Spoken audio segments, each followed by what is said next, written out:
अस्सलाम वालेकुम, आप देख रहे हैं कैपिटल टीवी और मैं हूं रुखशान मीर। 8 फरवरी करीब आते ही हर गुजरते दिन के साथ इलेक्शंस की गहमा गहमी में इजाफा हो रहा है, लेकिन पाकिस्तान तहरीक इंसाफ की मुश्किलात कम होने के बजाय बढ़ती जा रही हैं। आज भी निकाह केस में बानी पीटीआई और उनकी अहलिया को 7-7 साल कैद की सजा सुनाई गई, जुर्माना भी उन पर आयद किया गया, जिसके बाद पाकिस्तान तहरीक इंसाफ का वोटर सोशल मीडिया पर खुफगी का इजहार कर रहा है। इस केस और इसके फैसले पर क्या कवानीन हैं या इसके क्या इस्लामी शरई पहलू हो सकते हैं, हम इस पर तो किसी आलम दीन से बात करेंगे। लेकिन पार्टी वर्कर के लिए या ये जो इलेक्शन है 8 फरवरी का, इस फैसले से और माजी में जो उनको सज़ा सुनाई गई, क्या मनफी असरात हो सकते हैं? सबा दीवान साहिबा PP 148 से जो पाकिस्तान तहरीक इंसाफ के कैंडिडेट हैं, हमारे साथ मौजूद हैं और यहाँ पर भरपूर इलेक्शन कैंपेन चला रही हैं। इनका जो दफ्तर है उसको भी नामालूम अफराद की जानिब से सील कर दिया गया, वो पुलिस की जानिब से किया गया या इनके किसी मुखालिफ की जानिब से किया गया। इस हवाले से भी हम इनसे बात करेंगे। बहुत शुक्रिया आपके वक्त का। मैं सबसे पहले तो ये आगाज़ करूँगा, क्या हुआ? आपका दफ्तर था, उसको किसने बंद कर दिया? अस्सलामुअलैकुम। इय्याका नअबुदु व इय्याका नस्तईन। ए रब्बुल इज़्ज़त, हम तेरी ही इबादत करते हैं और तुझी से मदद चाहते हैं, और बेशक रब की ज़ात ही मदद करने वाली है। जी, हमारा ना कल सुबह से ही ना, कल दोपहर को जब मैं अपनी कैंपेन से वापस आई हूँ तो हमारा मरकज़ी दफ्तर है यहाँ पे कश्मीर शादी हॉल में। ये 30 साल की प्रॉपर्टी है हमारी ना, 30 साल पहले हमने इसको ख़रीदा था। तो मेरे हस्बैंड ने जो भी इसकी रिक्वायरमेंट्स थी वो सारी पूरी की हुई थी, पैसों के लिहाज से, जो भी वो LDA को या टाउन हॉल को जिनको भी जो भी जिम्मेदारियाँ होती हैं ना, वो बनाने से पहले सारी अदा की हुई थी।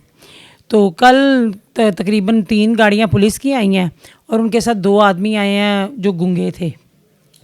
हाँ जी, तो उन्होंने इतना लफ्ज़ सिर्फ बोला कि हमने ना आपका हॉल सील करना है, ये परमिशन के मुताबिक नहीं है। तो मैंने उनको कहा, मैंने कहा कोई मुझे प्रूफ दिखाएं, कोई लेटर दिखाएं, कुछ दें। तो जो गूंगे थे उन्होंने ये लफ्ज़ बोला? जी, उन्होंने, वो बोले नहीं। फिर मैंने उनको दोबारा कहा, मैंने कहा आप अपना कार्ड दे दें, विजिटिंग कार्ड मुझे दे दें। वो फिर भी नहीं बोले, ना उन्होंने कोई रिस्पॉन्स किया। ऐसे जो साथ खड़ा था उनके, उसने कहा जी ये तो ताला हम ताला लगाएंगे क्योंकि ना ये आए हैं, ये इन्होंने हमें ना दरख्वास्त दी है। मैंने कहा वो दरख्वास्त दे दें जो इन्होंने दी है, आपको वो दिखा दें मुझे। तो SHO साहब ने मुंह दूसरी तरफ कर लिया। फिर उसके बाद काफ़ी बहस मुबाहिसा के बाद मैंने तो करने नहीं दिया। मैं रात 2 बजे तक अपने दफ्तर ऑफिस में रही हूँ। तो 2 बजे के बाद तकरीबन जब 2 बजे के बाद जब मैं घर गई हूँ तो 1 घंटे के बाद मेरे जो मुलाजिम है उसका फ़ोन आ गया। वो क्योंकि उसके अंदर ही लोग रहते हैं ना, तो उसने कहा जी बाहर से ना जो बड़ा गेट था ना उसको ताला लगा गए हैं वो ना। तो ये तो सरासर। और फिर उसके बाद सुबह दिन चढ़ा, सुबह की कार्रवाई में हमने हर रिलेटेड जो भी इदारा था ना, सब में छानबीन की कि भाई ये ताला किसने लगाया है, कोई हमें कोई कागज़ दे दे जिसका हम कोई इलाज करवा लें, कोई ऐसा सबूत दे दे कि जहाँ पे हम रॉन्ग हैं। मगर किसी इदारे ने भी, किसी बंदे ने, किसी शख्स ने भी ये बात नहीं मानी कि हमने लगाया। वो ना उन्होंने कहा जी नहीं, ये हमारी तरफ से नहीं लगा, हमारी तरफ। अब ये ताला पता नहीं किसकी तरफ से लग गया। और बेसिक जो है ना, ये हमारी कैंपेन को मुतासिर करने की कोशिश है। अब खुल गया ताला? नहीं खुला। मेरे हॉल के ना 3 दरवाजे हैं। एक दरवाज़ा इन्होंने बंद किया है, दूसरा दरवाज़ा मैंने खोल दिया, छोटा जो था। तो वो है, हम सड़क झंडे वगैरह भी आपके उतार लिए गए? बैनर्स थे या फ्लेक्सेस? जी, वो शीशे का दरवाज़ा था वो तोड़ा गया। कल की बात नहीं, कोई 4-5 दिन पहले शीशे का दरवाज़ा तोड़ा गया, बैनर सारे उतारे गए। और इसके अलावा भी बैनर्स जो हैं, जो हम जहाँ कहीं भी लगाते हैं वहीं से उतार देते हैं। और जो मेरे जो लगाने वाले लड़के हैं, या तो पुलिस की कार्रवाई ये होती है कि उनको सारा दिन जेल में, थाने में रखते हैं कि सारा दिन उनसे काम ना लिया जाए, और शाम को छोड़ देते हैं। और अगर शाम को पकड़ते हैं तो जो भी वो लगे होते हैं पोस्टर्स, तो एक आदमी पुलिस की वर्दी में चलता फिरता रहता है और दूसरे मुलाजिम जो है वो उतारते रहते हैं। ये तो बिल्कुल गुंडागर्दी है और पुलिस अपनी ज़ेरे हदायत में इनसे ये सब कुछ करवा रही है। अब जो फैसले आ रहे हैं बानी PTI के ख़िलाफ़, आज जो फैसला आया है गैर शरई निकाह केस में, उनको तो सज़ा हो गई 7-7 साल। ये तो आपके वोटर के लिए एक पैगाम नहीं? देखिए जी, सबसे पहले तो ये जो अदालतें ये जो फैसले कर रही हैं ना, ये तो हमारा वोटर नहीं इन फैसलों को मानता, क्योंकि सब इसका इम्पैक्ट क्या होगा इस फैसले? मुझे नहीं लगता कुछ वोटर पे असर पड़ेगा, क्योंकि खान साहब हमारे दिलों में बसते हैं और बुशरा बीबी की इज़्ज़त भी हमारे दिलों में बसती है। और ये फ़ैसला इन्होंने जिसके कहने पे किया है या जिस तरीके से किया गया है, बुशरा बीबी के जो साबका शौहर थे ना, मैंने उनका इंटरव्यू सबसे पहले सुना था जो पहली दफ़ा उन्होंने किया था। उन्होंने कहा था कि मेरी बीवी इंतहाई पाकबाज और शरीफ औरत है और मैं इसको, जब हमारी अलहदगी हुई है और इसने अपनी इद्दत जो है वो घर पे, मेरे घर पे पूरी की है दीन के मुताबिक। ये उनके शौहर की स्टेटमेंट थी। तो उसके बाद उन्होंने कहा कि मेरी यानी कोई हमारा अच्छे तरीके से ये जो तलाक़ का फ़ैसला था ना, ये हम सेपरेशन का जो फ़ैसला था, हम दोनों मियाँ बीवी ने अच्छे तरीके से इसको तय किया है। अब ये अदालत जाके किसी के पर्सनल मैटर्स में जाके, तो ये कहाँ से कौन लेके आता है ये सबूत, कौन बताता है इनको आएँ और ये करें? अदालत के जो करने के काम है वो तो वो करते नहीं हैं। सालों लोग अंदर बैठे हुए हैं, किसी का फ़ैसला नहीं होता।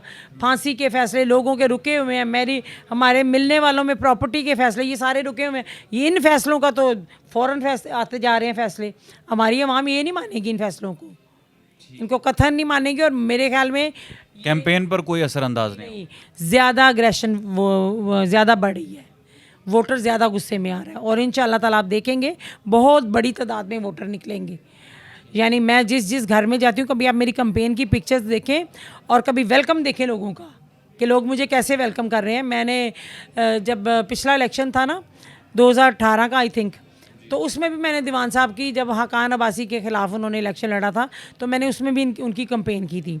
उसमें भी आस्तीन के सांप जो थे ना, अलीम ख़ान, इन्होंने उसके यानी हुकूमत हमारी होने के बावजूद इन्होंने लोगों के घरों पर निशान लगवाए कि ये तोड़ देने हैं घर, ये फालतू एक्स्ट्रा बड़े हुए निशान लगवा दिए, तोड़े नहीं, निशान पहले लगवा दिए। पानी बंद करवा दिया इलाके का, 2-2 दिन लोगों को पानी नहीं मिला। हम जिस घर में जाते थे लोग इतनी इंसल्ट करते थे, लोग कहते थे आपको वोट दें, आप तो हमारा पानी बंद कर रहे हैं, आपने तो हमारा घर करबला बनाया हुआ है। फिर लोग कहते थे कि आपको वोट दें, हमारे घरों को निशान लगा रहे हैं, हमारे घर टूट जाएंगे, हम कैसे इनको बनाएंगे। तो ये सब अलीम ख़ान की मौजूदगी में होता रहा। तो वो इलेक्शन नहीं विन कर सके दीवान साहब, और हमें पता था कि वो नहीं विन होगा, इसलिए कि हम आस्तीन के सांप को जानते थे। और अब इंशाल्लाह ताला अल्लाह के फजल व करम से आप देखेंगे बड़ी बहुत पुरुमीद हूँ मैं अपने हलके से, हलके की आवाम से। आईपीपी बनाकर पोजीशन मजबूत है उनकी, आपको लगता है? जी इंशाल्लाह ताला। नहीं, अलीम ख़ान साहब की आईपीपी में आप पोजीशन मजबूत है, आपको लगता है? वो जो पीटीआई के कैंडिडेट्स के साथ जिनका मुकाबला है, आप उनकी जमात का पूछ रहे हैं, ठीक है, उनकी जमात का देखें, मुझे उनकी जमात के नाम का ही नहीं पता। हमारी नज़र में उसकी वैल्यू ही कोई नहीं है उस जमात की। मुझे उनकी जमात के नाम का नहीं पता, ये मैंने आपके मुंह से सुना है। उनकी जमात जो है वो जिन्होंने खड़ी की है ना, वो उसको सपोर्ट करेंगे। तो इस्तेहकाम पाकिस्तान पार्टी आईपीपी, जी मैं उसी की बात कर रही हूँ। जिन्होंने वो जमात खड़ी की है ना, अब मुझे नहीं पता वो किन्होंने खड़ी की है, वही उसको सपोर्ट करेंगे। वही बंदे पकड़ के उधर लेके जा रहे हैं कि आ जाओ इसका हलफ उठा लो, आ जाओ इसका हलफ उठा लो। बाकी मुझे उसमें कोई मजबूती नज़र नहीं आती। जो यार के गद्दार होते हैं ना, उन पे अवाम कभी भरोसा नहीं करती। ये अपने आप को कहते थे कि हम इमरान खान की पॉकेट्स हैं, ये पॉकेट्स अब निकल गई हैं। इमरान खान तो अब भी सर्वाइव कर रहे हैं। ये बेसिक अंदर से नून लीग से मिले हुए थे, तब जब खान साहब नहीं जानते थे, मेरे हस्बैंड कहते थे ये बात कि ये नून लीग से अंदर से मिले हुए हैं। उस वक्त भी मिले हुए थे? जी, मेरे हस्बैंड उस वक्त भी कहते थे अलीम ख़ान जो है ना, ये मुझे पार्टी के साथ सिंसेयर नहीं लगता। और ये सिंसेयर था भी नहीं उस वक्त। अगर ये सिंसेयर होता, ये कभी पार्टी छोड़ के ना जाता, ये सियासत छोड़ देता, पार्टी छोड़ के कभी ना जाता।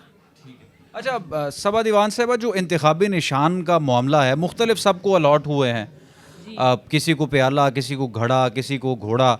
ये कितना मुश्किल है? आप इलेक्शन कैंपेन में वोटर्स को किस तरह से बताते हैं? सलमान अकरम वायद साहब ने जारी किया इंटरनेट पर भी कि जितने कैंडिडेट्स हैं उनके ये इंतखाबी निशान है। आप हल्के में कैसे वर्किंग करते हैं?